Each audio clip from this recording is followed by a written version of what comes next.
Na-endorser ka ba dito sa Glade? Ay yes, oo. Isa na rin ako sa member ng Ship Family. At nagbe-vape ka rin? Mayroon, nag-vape din ako. Ito nga meron ako. So matagal na? Bago lang, actually bago lang. Nakilala ko si Boss Eugene. So, bago lang ako sa family ng Ship. Pero maraming salamat kasi naging kasama ako sa Ship Family, di ba? Sa Ship Family, oo. So, kumusta si Coco Diwata bilang director, katrabaho? Yes. Ano yung pakiramdam mo nung una mong nakita si Coco? Nung una talaga, halos hindi ko mabitawan yung script ko kasi natitensa ako dahil kami yung magka-eksena. Siyempre naman tayo sanay sa ganyan. Pero alam mo, napakabait ni Coco Martin talaga dahil ganito ang gawin mo, relax ka lang, ganyan, huwag kang masyadong mailang, ganito ang gawin. Tinuturuan niya talaga ako, ginaguide niya ako. Kaya ngayon natututo na rin ako. So parang komportable na ako dahil parang hindi niya ako tinuturing na parang ito gawin mo to, tinuturuan niya ako. So mabait si Coco Martin naman sa akin. Gaano kadalas ang taping niyo? Ang taping namin MWF, pero minsan twice a week lang, minsan once a week. Depende sa kanila. Pero ang taping talaga na sinasabi nila sa amin, MWF. So, bali sa isang linggo 3 beses. Pero minsan, hindi nangyayari. Minsan 2 lang, minsan naman 1 lang. Minsan naman 3 talaga. Pero nabalitaan mo yung ano? Ayan, ang role ko doon bilang isang bakla pa din si Frida. Tapos kasama ako nila ni Babol sa bahay nila. Inampo nila ako. So, yun naging role ko. Diwata, nabalitaan mo yung pinagtanggol ka ni Coco. Ang gaganda ng sinabi niya sa'yo. Oo nga, napanood ko nga si Coco Martin sa balita na natuwa naman ako, nakita ko. Pero mabait talaga siya. Kasi nakausap ko siya sa personal dahil di ba nagkakasama nga kami sa taping. Tinuturuan niya ako na ganito, ganyan, ganito, ganyan. So, naging advisor ko na rin siya. Parang gano'n. Magaling siya mag-advise. May manager ka na ba? Wala naman. Wala naman. Saan pag-contact ka through Coco? Sa akin lang, personal number ko, tapos madali naman ako makita kasi sa parisan lang naman ako araw-araw. Oo. Pag alam ko naman na may free time, tapos maganda yung offer sa akin, wala namang problema. Pagkaya din ang katawan ko, di ba? So, ganun. Sa blessings na natatanggap mo ngayon, naisip mo ba to na-foresee mo ba na someday mangyayari to? Actually, hindi po. Nagulat na lang talaga. Kung naniwala talaga ako na pag dumating talaga sa'yo ang swerte na para sa'yo talaga. Kahit hindi mo pangarapin. So, yun lang. Gaano ka nakayaman ngayon? Ay, hindi pa ako mayaman. Ang alam ko lang, gumanda pa lang ako, pero mayaman di pa. Kumusta na yung parisan? Yung parisan ko, okay naman. Mas inuumog ba ngayon? Mas marami pa rin kumakain ngayon. Tapos lalo na ngayon kasi magbubukas pa ako ng isang parisan ko pa sa Quezon City. Bali, soft opening ko na bukas. So ayan, marami akong pasabog, maraming mga pa-premium, mga Saan ganyan, sa maraming Quezon giveaways. City? Visayas Avenue, malapit. malapit kami? Visayas Avenue. Tara, sugurin natin si Diwata. Mas marami pa kasi kung titingnan ko muna yung situation ko, mas marami pa rin tao na pumunta doon. Mas marami din akong tao ang mabibigyan ng trabaho. Kasi siyempre, business yan. Titingnan muna natin yung sitwasyon kung kaya ba kumuha ng maraming tao. Pero sa ngayon, nag-start pa lang tayo, bubuksan pa lang. So, kontroladong tao, limitasyon, may limited lang muna yung tao na isasama ko. Pero kung talagang hindi kaya ng tao, halimbawa 5 tao lang muna or 10 tao lang muna, kung hindi kaya, maraming customer, saka natin dagdagan another 5 na naman ulit. So, ganon. Ano mga nabago sa'yo ngayon? Talagang malayo mo sa Diwata. Ayan, dati kasi syempre di ba marami naman nakakalam kung sa ako nang galing, sa ilalim ng kanto rin ng galing. So kung dati hindi ko nabibili yung mga gusto ko bilhin, ngayon nabibili ko na. At saka kung dati hindi ako nakakain 3 beses sa isang araw, ngayon nakakain na ako. Ilang At kung beses dati na? nangihingi ako, umaasa ako sa mga bigay-bigay, nung kahirapan ngayon, ako naman yung nagbibigay, lalong-lalo sa family ko. So yun yung mga pinagkaiba. Ano ka na mong binili? Actually, ang pera ko kasi ngayon pag kumikita ako for saving muna talaga ako. Hindi ako maluho. Kung bumili man ako yung importante kasi hindi naman natin masasabi talaga na araw-araw Pasko.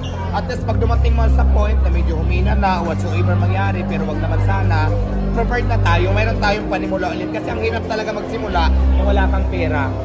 Diba, for example, humina na yung Paris ko, mag-change ako ng ibang course ng business. So may hugutin ako na hindi na ako mangungutang. Yun ang mindset ko ngayon. Pero yung pag-artista ba sa tingin mo, magtutuloy-tuloy ka dito? Well, depende yan sa kanila. Kasi ako naman, pag sinabi nila, pumasok ka pa, may tipping pa tayo, go lang.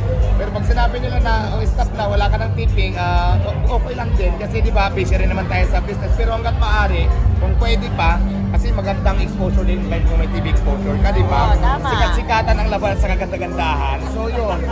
Hanggang sinasabi ni Coco Martin na magtuloy-tuloy ako, okay lang. Pero pag pinaistat na nila ako, okay lang din naman. Oo. Kasama ba ang family mo? Yeah, sa bahay ko, family ko, kapatid ko, mga pamangkin ko. Wala na kasi ako father, mother na lang. So mother ko may dad na nasa bahay ko ngayon.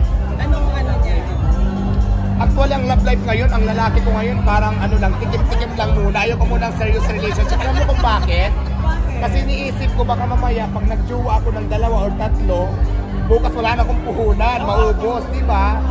So feeling ko, habang nagtitinda ako, nag-business ako muna, mag-ipon muna ako. Kasi feeling ko, pag marami ka ng pera, mas marami ka pang lalaki, di ba? Ano pa ba yung dream mo na...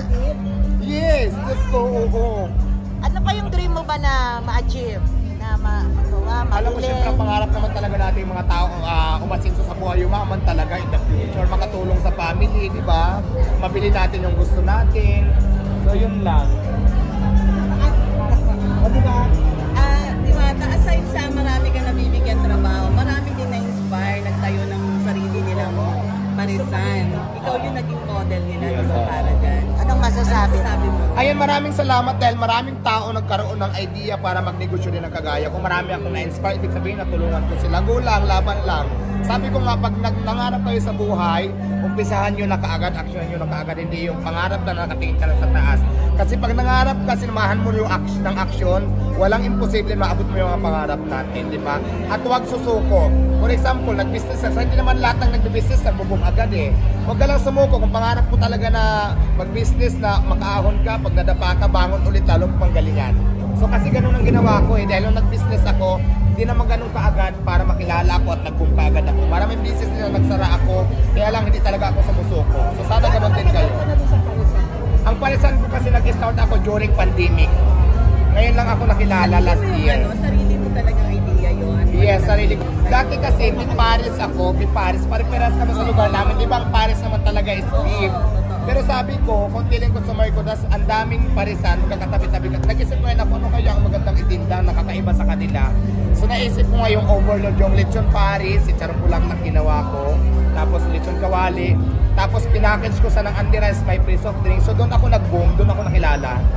Tapos ngayon naman, dinagdagan, para hindi naman magsawa yung tao, mayroon na rin akong Diwata, Seeking Joy, may barbecue, may langgunisa, may Paris Bulalo, at iba pa. At least, sabi ko, parang sawa na sila doon sa Paris Overload, meron sila ng ibang option na pwedeng pagpilian. So yun. Ano naman message mo sa mga bashers? Lahat po ng bashers, may pagkakataon pa para makaahon din sa buhay, di ba? Hindi lang sana yung pambabas yung nasa isip nyo. Minsan, kung naiinggit kayo, kasi ano bang rason bakit nyo binabas ang isang tao na wala naman siguro ginagawang masama sa inyo? Una, hindi naman yata kayo napiperwisyo. Pangalawa, hindi kayo inagrabyado. So walang rason para ibas nyo yung tao. Ngayon, kung naiinggit kayo, kung yun lang naman yung may dahilan, magsikap na lang din, di ba? Para makaangat din siguro sa buhay. So yun lang. Pero ako naman, di ako nagpapa-apekto sa mga bashers. Kasi di ba, bakit ako magpa-apekto? Wala naman itutulong yan sa buhay ko na maganda. So take man na lang sa mga basher. Nagbabasa ako minsan pag alam kong bashing, yung video, scroll agad, block agad. Kasi bakit ko intindihin sa dami kong iniisip, lalo ka lang ma-stress, di ba? At saka una sinabi ko na, bakit ako magpapekto sa mga basher? Eh, wala naman yung maidudulot sa sarili ko na maganda. At saka hindi ko naman sila inagrabyado, hindi ko naman sila piniperwisyo. Gumagawa naman ako ng tama, lumalaban ako ng patas sa pamaraan. Bakit ko sila intindihin? Di ba? Bakit kaya nila binabash? Hindi ko alam sa kanila, sila kaya ang tanungin mo. Sa pag-aartista mo, Pero feeling ko talaga, yung mga basher, mga inggit, di ba? Inggitera, mga ganon, mga negative people. Pero kung kayo yan, wala namang problema doon. Pero kung basher ka, out ako dyan. Doon lang tayo sa positive. sa pag-aartista mo, sino yung gusto mong makasama, makatrabaho? Kahit, Bibigyan ka ng chance. kahit sino lang, yung may gusto lang din na kunin ako, wala naman akong pinipili. Basta kaya ko yung trabaho na ibibigay sa akin, go ako. Pero may idol ka. Idol ko si Coco Martin. May iba ka bang gusto matry na role? Ha? Role sa pag-aartista? Marami akong gustong i-try na role. Depende kung anong ibibigay nila sa akin. Diwata kakatapos sila na Miss Universe Philippines. Ano kasama mo sa resulta?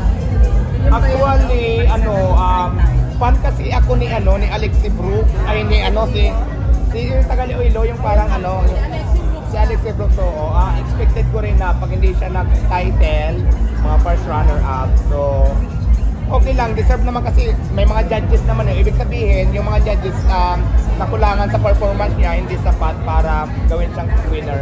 So better luck next time. Ganun naman ang contest, hindi naman laging panalo, di ba? Pag hindi ka nanalo ngayon, hindi mo pa araw, bawi ka sunod. Ganun lang naman yan. Pero okay sa inyo pag napanalo ni Chef. Yes. Okay lang din naman kasi judge naman yung pumili niyan eh. So, respeto na lang din sa mga judges. Ikaw ba, nasubukan mo ba sumali sa Ay, yes, sumasali kasi ako ng mga beauty pageant din, oo. Kasi ano ako, Miss ano ka? Miss Kitang Kalawakan, tapos na-try ko rin mag-Miss Q&A, kaya lang hindi kinaya ng power ko yung mga bakla doon, kaya nalutot ang lola mo. So, di ba, try lang ng try. Ngayon kasi hindi ko na, kasi busy nga ako, di ba? So, hindi na ako masyadong active sa mga beauty pageant na ganyan. Fan din ako ng pageantry sa Miss Universe, Miss International, etc. sa mga ganyan. Napansin ko sa on TikTok ko yung parang ka-close ko dati si Fiona. Nasaan na siya ngayon? Actually, si Fiona, yung kasama ko yan dati talaga sa Ilang ng Tulay, kinuha ko yung sila bilang empleyado ng Diwata para sa Uber. Kaya lang, umaalis sila kasi parang hindi sila masaya sa buhay na gano'n. So ngayon, pag-alagala na lang yan, nangangalakal, tapos minsan nanghingi sa akin ng pangkain, bibigyan ko naman.